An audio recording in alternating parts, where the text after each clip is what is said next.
Why, hello, ladies and gentlemen. On today's show, we're breaking down one specific position for the Padres that they have not gotten a lot of value of over the years. That is the catching position, looking at the past, present, and future. What is Luis Campisano going to bring to the team? Is Austin Nola good enough? Can they make a trade? Mr. Wilson Contreras, I hear, is on the block. We're going to be talking about all that and more, guys. You know what it is. Locked On Padres. Here we go.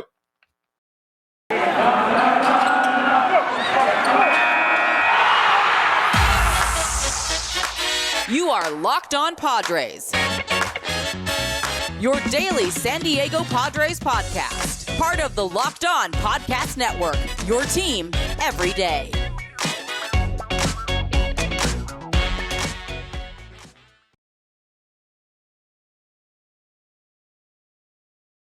Edition of Locked On Padres podcast, which is part of the Locked On Podcast Network, your team every day for Friday, February 18th.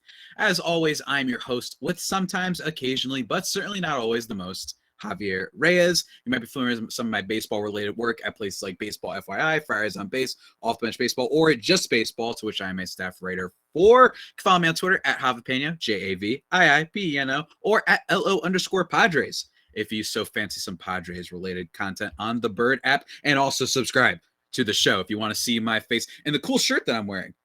It's a Super Mario shirt, actually. It's hard to tell, kind of, if you're watching right now, but it's a Super Mario shirt. It's really cool. You can follow me there on Locked On Padres, guys. As always, thank you for making Locked On Padres your hashtag first listen, available on all platforms. And it's a good episode today, guys. We are going to be talking about the Padres catching situation, both in terms of how they produced in 2021, a little bit in 2020, just how we got to where we are. And looking ahead at Louise Campisano, is he ready? Should he be a guy that the Padres can rely on? And should they rely on him? Should they trade him? All sorts of stuff, just an all in-depth breakdown, because I know this is a position that the Padres have struggled with for years, right? Let's start right there. For years, the Padres kind of debate was Francisco Mejia versus Austin Hedges, right? Two guys that at best would not give you a WAR total above 1.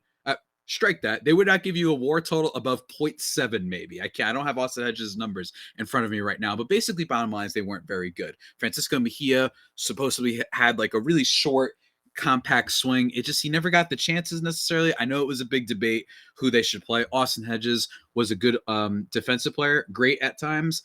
And then he just had 1 year where he hit some for power randomly. What year was that? I'm actually going to look that up right now. Probably should have put this down before, but Austin Hedges had 1 year where he randomly figured out how to hit for power. I'm actually going to type that in. Just absolutely nuts. And now the Padres find themselves in a position where they actually might be able to expect more from their catching position because, like I said, basically for the majority of the Padres' tenure, Preller took over, they have not had that. Hold on, let me find this home run thing really quickly. It was 2017 when he hit 18 bombs randomly. That was very funny. Shout out Austin Hedges. But anyway, so now we look ahead to where we are now. All right. The Padres trade for Austin Nola famously, and then they also end up trading for Yu Darvish, which Yu Darvish's personal catcher is Victor Caratini. So let's talk about those folks right now. Let's start with that. Let's talk about where we are right now, right? Let's start with Austin Nola and the trade retrospective, right? At the time in 2020, the Padres were elite. They were awesome. One of the best teams in baseball. I actually think one of the 4 or 5 best teams, honestly, in baseball, maybe even higher. And they decided, let's try and go for it, albeit in a truncated season. They go for it. They needed a catching upgrade. They needed to be done with this Austin Hedges and Francisco Mejia's situation. So they make the trade for Austin Nola. The trade gave the Padres Austin Nola and Austin Adams, otherwise known as the guy who is a very elite bullpen arm, but literally has hit more players than I think Goku has thrown punches at enemies in the entirety of Dragon Ball Z. That guy is insanely ridiculous with his pitches sometimes. And Dan Altavilla, while the Mariners received Ty France, more on him in a second, Taylor Trammell, Luis Torrens, and Andres Muniz. So the last 2 names not necessarily freaking you out with some kind of bullpen arms and infielder, but with Ty France there and Taylor Trammell. At the time, Taylor Trammell was actually, you look at it, and Ty France is very much the guy that Padres fans are regretting giving away, especially when you consider what's going on with their current current first baseman, who must not be named. Ty France in 2021 had a slash line of 290, 368, 445 with 18 homers. That was all good for a 3.5 F WAR. And you might be saying, could he defend? I mean, he could defend better than the current Padres guy. He had one about out above average, which makes him not an elite defender, but relative to his position, which is what defensive run saves are really good at, he had 5, which was tied for 4th among qualified first basemen in 2021. Current Padres first baseman, meanwhile, was 18th with -4. Only Miguel Sano, Anthony Rizzo, and Bobby Dalbec fared worse. And Bobby Dalbec, by the way, oh my God, go watch him play first. It's just unbelievable. That's not a good company to be in. Anthony Rizzo, decent offensive player, doesn't swing at a whole lot of stuff. So I know a lot of people have rumored him as a potential Padres first base replacement, but even still, it's not a good company to be in. But we're not talking about first baseman. I'm just saying in terms of how that trade has panned out. What's his face? Ty France has become this unbelievable first baseman, while Austin Nola, meanwhile, only played 56 games in 2021. Albeit a nice slash line, right? 272, 340, 376. He does not hit for power, but that's a solid hitting defensive catcher. He's solid defensively and has better offensive upside than some of the guys that are ahead of him in stuff like pitch framing and stuff like that's above average. Guys like Zunino. Zunino has power, but he also has that downside where he could hit like 180 for a season. So honestly, who would you rather have? It's close. Zunino at his best is better, but anyway. And then you got the guys like Thomas Nito, Max Stassi, Kyle Higashioka. He's better than some of those guys offensively. So in a vacuum, the Padres catching situation isn't terrible. And then you have Victor Caratini, who I mentioned earlier. He is, leaves a lot, I guess is what it should be said, right? In 2021, he had a very porous slash line overall, which might surprise some Padres fans, but he had 227 with a 309 on base, 323 slugging, nothing to write home about. And I think the reason that a lot of Padres fans weren't overly upset is because he's a backup. As a backup, Victor Caratini is quite good. As a backup catcher for a major league team right now. He catches for Yu Darvish. He clearly seems to understand some of the pitchers, at least to a certain degree. He gets along with them. I mean, we had that no-hitter from Joe Musgrove. But I do admit, I think the beginning of his season and a lot of the clutch hits, the walk-off against the Cincinnati Reds, into a sea of San Diegans, the home opener, the sort of home opener that they had like later when fans were allowed back in the stands, I should say. He had that walk-off early on in the season, big hits against the Dodgers, right? It's actually funny. With 2 outs and runners in scoring position, Victor Caratini had a 431 on base last year. So he, like I said, he dragged out at bats. He would get you on base and whatnot. Even if he didn't necessarily give you the big hit all the time, he was actually pretty good at clutch situations last year relative to being a backup catcher. And also, if you look at Victor Caratini, he's had better seasons before. In 2019, 266, 348, 447. Yeah, with 11 bombs. I don't know if that was just him playing above his head. I don't know if that was the New York Knicks season. For any of my NBA fans out there who know, just maybe it was an overperform there. But even still, year before that, 293 on base. So, not very good. All right, it's just like the year after that, 333 on base. So maybe there's some room for improvement there. But the bottom line is that in a vacuum, I think the Padres aren't in the worst position that you could be in with a catcher position. The problem is that Austin Nola just does not play. 56 games, guys, in 2021. Victor Caratini was playing catcher way more than he should have been. And yes, his 0 WAR is very concerning. But when you think about it, I mean, he's not the full-time catcher. He was supposed to be the full-time catcher, yet he was tasked with doing so because Austin Nola could not stay healthy. So that leads everyone to think, what is the amendment for this? What is the thing that can ameliorate all these concerns about the Padres and their unhealthy catching position? Well, there's a couple different directions that the Padres could look into. But before we get into that, before we get into some of the future stuff, guys, I need to talk to you about something that is a guarantee. These things always stay healthy because they make you healthy. You like what I did there? This is the time of the year, guys, that I usually kind of give up on my New Year's resolutions, to be perfectly honest with you. But not this year because Built Bars have helped satiate my appetite, my sweet tooth appetite, guys. They're really great, man. Have you tried the Puffs? They've also got Puffs, the Built Bar Puffs. They're really good and yummy too. Kind of like Almond Joy vibes a little bit, but better. And what I like about them, check out the macros, 130 calories, 4 grams of sugar, 4 net carbs, and 17. Compare that to a candy bar, which usually has 240 calories, 30 grams of sugar, and dozens of net carbs, and you are banging. You are killing it. All right. And above all else, all right, they're healthy for you. They're yummy as heck, right? But they have variety. You know what I mean? You don't want to just have a chocolate bar all the time. You want to have white chocolate cookies and cream. You want to have mint brownie, coconut almond, cherry barcia, apple almond crisp, coconut brownie chunk, eggnog. Why the heck not? They've got all sorts of new flavors. They kind of have that like Ben & Jerry's thing where they just have all these new flavors coming out all the time. They have some Halloween flavors still that you guys can check out. That's what I like about them the most, guys. But what I like even more than that is because you listening or watching this pod, guess what? I have a deal for you. If you go to built.com and use promo code LOCKED15, you'll get 15% off your order. Remember, guys, that is promo code LOCKED15 for 15% off at built.com. All right, folks, let's keep it moving. So while the current Padres, I just kind of outlined for you what the current situation is with the Padres kind of catching position. I think that one thing that needs to be mentioned is that I don't think that this team is in a dire position when it comes to the catching kind of area, right? I think you could look at teams like the Miami Marlins, who we're going to talk about in just a second. You could look at teams like even the Yankees to a degree. You could look at the Yankees because Gary Sanchez drives their fans insane. Even though he's really not that bad, the Padres would kill for Gary Sanchez, to be perfectly honest with you. Even if he's not, great defensively, he does have some good power upside. It's not a terrible position to be in if Austin Nola was to stay healthy. Problem, of course, is he hasn't stayed healthy. And I think a lot of that is why we've gotten rumors, and whether it be literally written in The Athletic, literally written by other reporters, and literally just out there in the echo chamber of baseball folk, why the Padres might look to be trading for a potential catcher. And the big name that comes up is Wilson Contreras. Wilson Contreras is one of the best catchers in all of baseball. Has been very consistent for a while, which is what I love to see from a catcher. I love consistency because catchers are a little bit of a fluky, weird position.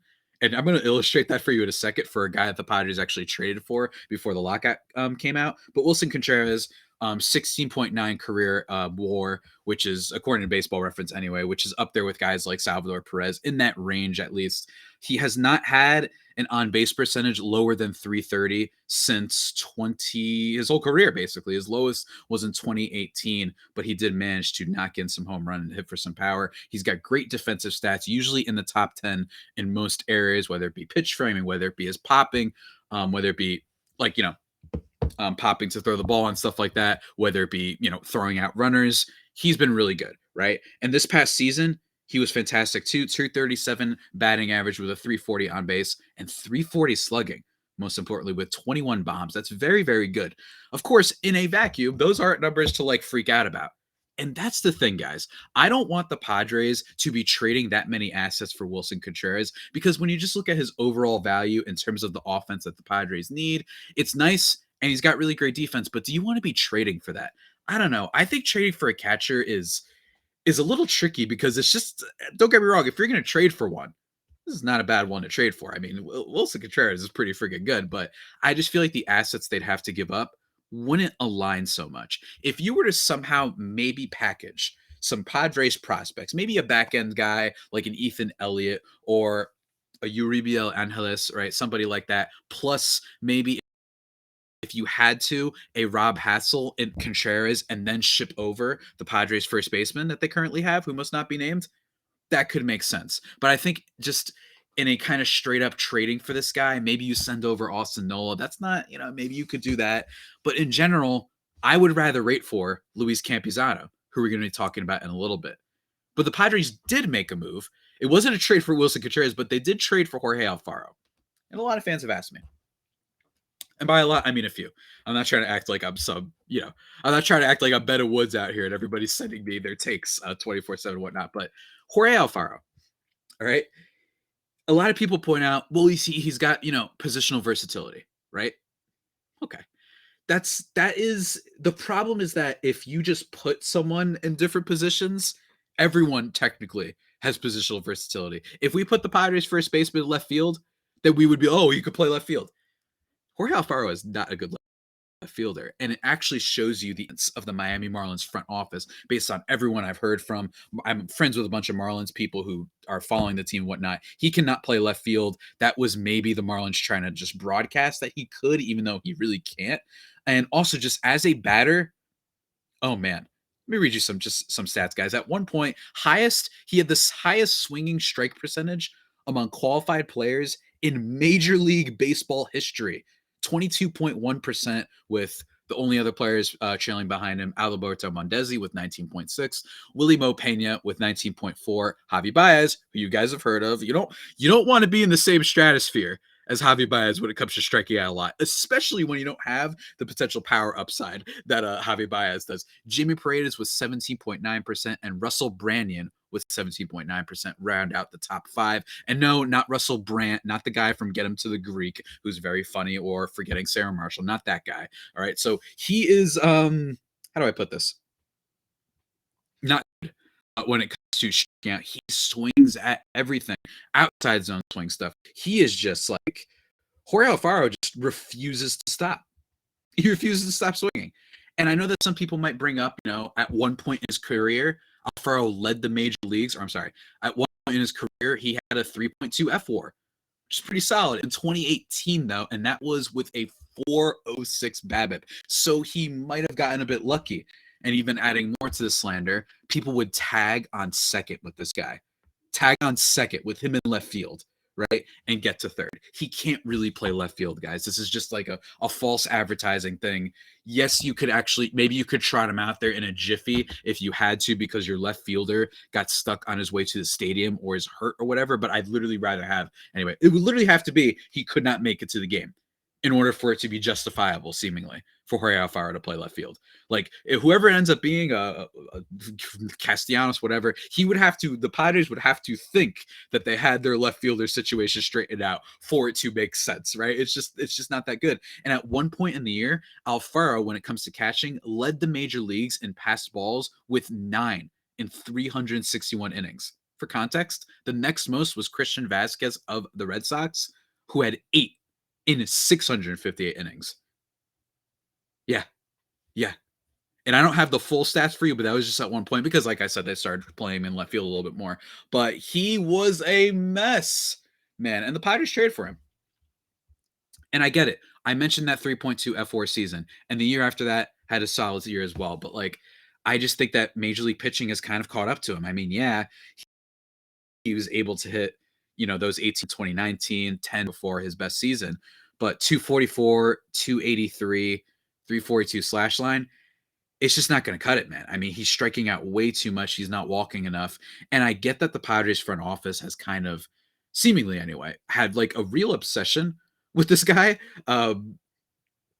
for a long time. Apparently, he's been very AJ Preller, and Jorge Alfaro. Maybe they think they could fix it. The Padres did bring on Francisco Cervelli right before the lockout came to fruition and whatnot. And apparently Francisco Cervelli's kind of cool with Jorge Alfaro, so there's a little bit of a connection there. Maybe that's why they're bringing him in and stuff. It's not like an awful move, but Jorge Alfaro should not be seen as an amendment. He's just a backup guy that we're going to trot out there and say, maybe this will work for a few games. We need some catching depth because Austin Nola cannot stay healthy, right? A combination of, in theory, Victor Caratini and Jorge Alfaro, that's bad. Combination of Austin Nola and Victor Caratini / Jorge Alfaro, not the worst in the world. You can live with that. And the reason I think you can live with that, even though this is a team with championship aspirations, and you might argue that those players, none of them are championship roster type of players for a team at catcher, the reason why it's perfectly fine is because of the guy we're going to talk about in just a second, guys. But before we talk about who the Padres are betting their future on, guys, let me talk about what you should be betting on now. All right? Well, I don't want to necessarily tell you that, but I want to tell you what app you should be using to bet on all that stuff, guys. Football might be over for the season with the Super Bowl. I hope everybody had a fun time. I ate myself a whole platter worth of Buffalo Wild Wings. It was delicious. But basketball, they're in full steam, guys, for both pro and college hoots. This is what happens when you talk too fast. Crazy. And college hoops, ladies and gentlemen, for all the latest odds, totals, player performance props to where the next fired coach is going to land, betonline.net is the number one spot for all your sports betting needs. It remains the best spot for all your sports scores, podcast news, whatever you want. And it's not just basketball, guys. BetOnline.net is your source for hockey, boxing, UFC odds, and right to Olympic coverage and information. They've got you covered. Head to the website today or use your mobile device to learn more about the trends and action. BetOnline, where the game starts. Ah, man. In the Olympics, the future and up and coming athletes, at least I found. No, that's actually not true because it's just, I tried to transition there. Didn't work out too well. But guys, I want to talk about the future. And the reason why I think that in theory, the Padres catcher situation isn't that bad if Austin Nola is healthy is because of Luis Campusano. Luis Campisano is probably a name that most Padres fans are familiar with. Those who aren't, he is a catching prospect who has really ascended over the last few years, I'd say. Ever since 2020, has hit well in a lot of different areas, has basically a really solid, kind of off catcher in Major League Baseball. I mean, if you just pull up his numbers and whatnot too, which I'll get into in a second, but overall, his ranking among prospect folk has been really high up there. MLB.com has him at number 37 on their top 100. Keith Law, number 67. And I know some people are the prospect community seems to be a little bit torn on Keith Law these days, but even still, number 67, that's nothing to laugh at. Baseball Prospectus has him at number 59. And full disclosure, I am part of Just Baseball, but Just Baseball has him at number 23. And I wanted to read an excerpt that they wrote in their Outlook. Campusano has huge upside. Above average hitters don't grow on trees in today's MLB, especially at the catching position. The 22-year-old has had his development stunted by an over-aggressive desperation call-up to the big leagues, but he has settled back into his rhythm in AAA. If he stays within himself on a consistent basis, we could be looking at a future all-star and a mainstay for years to come as the Padres' starting catcher. It is stuff like that which are why the Padres should not be panicking about their catcher situation, even if they are a team that's built to win now. Luis Campusano is probably going to play a whole bunch this year. At least I would think, especially with the injuries to Austin Nola and basically not being able to count on him for too many at-bats, I guess you could say. So that's what we're kind of looking at. And again, like that Outlook mentioned, a lot of people panicked because he came up to the majors and was a little bit of a mess, right? And you know what? Screw it. That's actually an understatement. His time in 2021, he had a slash line of finish eating whatever you're eating, listeners, and watch. You got a sandwich in front of you. Maybe you're watching at lunch. You got something from Subway, perhaps. That's what I used to do back in school when I was, getting lunch from places and whatnot. Maybe just because I don't want you guys puking or whatnot. All right. He had a slash line of 88, 184, 88. Yes. Luis Campusano, guys who got called up and was amazing. You know what I mean? This happens every now and then. This happens where everybody gets excited because there's that one prospect. I think Carlos Correa, right, was like a top level prospect in baseball, even though he wasn't doing, I don't think, from what I remember, like all that amazing in his minor leagues. He was just got there. Then they called him up and he was just doing great. Almost like he was like, I don't want to try, just call me up. That's kind of the vibe almost that Carlos Correa had, but not with Luis Campusano. He's not that incredible of a prospect. But here's the thing. At the time they called him up, he hadn't played above A ball, right? He had not played above A ball. And I think that because of that, I know they were desperate. I know they had the Austin Nola injury and they're freaking out because they don't have any catching depth that was available. They ends up bringing in Webster Rivas a little bit later on in the season. And it was a panic move. But think about that position if you're Luis Campusano. I don't really think that it was smart. I would have just had Victor Caratini. I would have found anybody instead of bringing up Campusano and potentially stunting his growth a little bit. Wow. Again, a Freudian, not even Freudian, but just a bad slip up on my part. Stunted his growth for a little bit.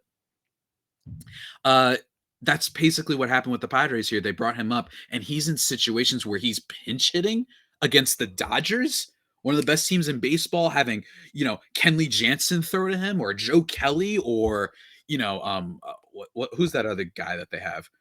The Dodgers, that reliever that I see popping up with like Trump posts every now and then. What's his name? Blake? No, he was on Oakland. What's that guy's name? Blake Trinan. There we go. Blake Trinan, right? Like the Trump post. Well, seriously, I just see that pop up on my newsfeed. Crazy stuff. And he's an elite bullpen pitcher. And you're putting him in these situations where the pressure's through the roof. It's like, do you not have another pinch hitter that you could use? I thought that was poor managing, and by all sides, whether it be by Jace Tingler or be the front office, I think that was poorly done. And in some worlds, that could really mess up a catcher. And you could say, what the heck? And then you send him back down, and maybe he doesn't necessarily recover fully. And we're all saying, what the heck? Because these process building up players can be tough. We've seen before that guys can fall off a little bit if you mess with their time and their, their progress and whatnot. But thankfully, that did not happen. When he went back down to AAA, Campisano was raking with a 295, 365, 541 slash line, 15 homers, absolute monster, has a really great build. Maybe not best a defensive catcher. This is not going to be Austin Hedges. He doesn't seem to pan out as a guy who's going to give all that much more in that department. But even still, he's never had really a bad minor league season. He's never had a career on-base percentage below 340 in single A in 2019, which is when he really kind of vaulted himself up, kind of an equally identical slash line to AAA. All right, 325, 396, 510. All right, so his slugging actually went up. He had a little bit more pop in his bat, and that was in AAA. So it's not like those stats. It's not like he hit like 500 in single A and then fell off dramatically. I mean, bottom line is he's had a great slash line. And catchers develop really weird is I think a thing that people also have to mention. So on top of that, on top of the Padres risking his development with bringing him up, just in general, the catching position can be weird. You guys can go check out my pod with Lindsey Crosby that I did on Wednesday. It's the last episode. You guys can check that out, where we talked about like pitchers. It's like oftentimes it takes a while. Like pitchers develop weird sometimes and in unexpected ways, like Max Fried, who takes a while before finally kind of making his way to the majors, as we talked about with Mackenzie Gore and whatnot. So that's how I kind of feel about this. I think that to kind of summarize, get the full circle, the full picture, we got all the blueprints, they're asking us, we're in the draft room. I just rewatched Draft Day, by the way. I don't know. I was bored. Kevin Costner movie. Not a good movie, but strangely watchable. I don't know what it is. But anyway, you're trying to what is your plan of attack? The Padres' plan of attack should be to hold steady with the catcher position. I think that they should absolutely be waiting on Campisano. Some people are really, really high on him. And even the flaw types, they like him too. There's just some other really great catching prospects out there. Everybody's heard of Adley Rutschman. That might be a Rookie of the Year contender, right? There's some really good catching prospects out there. But as a guy who could just deliver offense and apparently some good slugging power, unlike Austin Nola, and slugging power is definitely what the Padres need. I don't think that they need to go out there and rush and trade for one of these guys that's on the market, right? Wilson Contreras also becomes a free agent after the season. I don't want to do that. I know that the Padres allegedly are in win now mode, but to me, I actually have disagreed with a lot of reporters and experts on that. I do think they're in win now mode, but I don't think they're in, oh my God, Los Angeles Rams, we traded all of our draft picks and everything for the next 10 years to win now type of mode. You know what I'm saying? I still think Tatis is young. You know what I'm saying? Hopefully, if you get rid of the first baseman, that would be great. Will Myers' contract isn't going to come off the books. They're going to have some new money coming in, and I know Musgrove is going to be free agent, so there's some things to figure out. But like, I don't think they're in as win now or die mode as people think. Manny Machado is still only 29 years old. You know what I'm saying? Like it's not like he's 35, right? And any second now he could fall off like most major league players do. They still have time. So I don't think they're in a position where they have to go out and trade for a guy who would be a rental for 1 year. I'll be a good rental. Let me be very clear. A good rental. If you swindle the Cubs, not give too many assets, maybe send over an Elliott and then send Nola. Like that's not bad, but I don't think that you actually want to give up a lot of assets for Wilson Contreras. I like the Padres catching position that they're in. Hopefully Austin Nola stays healthy, but otherwise, just gotta hope that Louise Campisano is going to come up and be at least a solid contributor, or at least a guy who's been more solid than the aforementioned guys. That's kind of how I feel about it. Hopefully you guys enjoyed my thoughts on the Padres catching position, a position that has haunted them for a while. The position that's probably haunted them the second most, at least since I've been a fan, since like 2014 or what have you, 2015, is left field. But aside from that, catching has been a nightmare, guys. It has not been very fun for the Padres and what have you. But nevertheless, still fun to talk about it. And there's still hope, guys. Campisano could be a stud. But yeah, hopefully you guys enjoyed that breakdown. Before we kind of wind down this podcast, I want to talk to you guys about the future of what we're going to be doing on this show. But first, really quickly, make your second listen. You made me your first listen. Make your second listen Locked On Bets, your daily one-stop shop for all your gambling needs. Hosted by your boy Q with expert analysis and insight from Lee Sterling. It's free and available wherever you get your podcasts. In terms of the future of this podcast, guys, a lot of fun stuff coming up, right? Sorry that I missed the posting yesterday, but we're going to be talking about Trent Grisham next week and how much the Padres need him to bounce back. We're going to be doing a crossover with Locked On Yankees about the lockout and stuff, because I haven't really talked in depth about the lockout, and I'm really cool, kind of good buddies with the Locked On Yankees hosts, and I think that that's going to just be a lot of fun as a crossover. We're planning on doing also a whole bunch. I've reached out to some other people so that some stuff is still in the works. All right. There's still some things in the works, I guess you could say. But I'm also planning on doing an episode on Manny Machado. I'm planning on doing an episode on CJ Abrams with Lindsey Crosby, who was just on. We did one on Mackenzie Gore. We're going to do an episode all on CJ Abrams. That's going to be a lot of fun. And arguably the thing I'm the most excited for, a podcast on fantasy baseball, guys. A good friend of mine, Colby, is going to come on to talk about, all fantasy stuff related to Padres players, how we feel about them, which will translate into real baseball talk, but also some fantasy talk, who's getting under draft sleeper this year now because of his kind of falling back not down to earth, but just a regression, I should say. I don't think he fell back down to earth, actually, but we're going to be talking about Trent Grisham and all that stuff. It's going to be a blast, guys. There's still so much good. There's so much good. Even though we're in a lockout, I've got you guys covered. And with that all being said, that about does it for today's edition of the Locked On Padres podcast, the only pod that may be better than the Padres themselves. Remember to subscribe to the podcast wherever you get your podcast from. Follow me on Twitter at Javipeno, JAVIIPENO, or at LO_Padres, or subscribe to see my Mario shirt. It's like really hard to see it in the lighting because there's like flowers and stars and all this stuff, but it says Super Mario right there. You might be able to see that right now for all my YouTube listeners. And if you can't see it, then go subscribe so you can see my crazy shirts and whatnot that I wear. And of course, as always, stay safe and of course, stay faithful. My Fire Faithful homies, take care.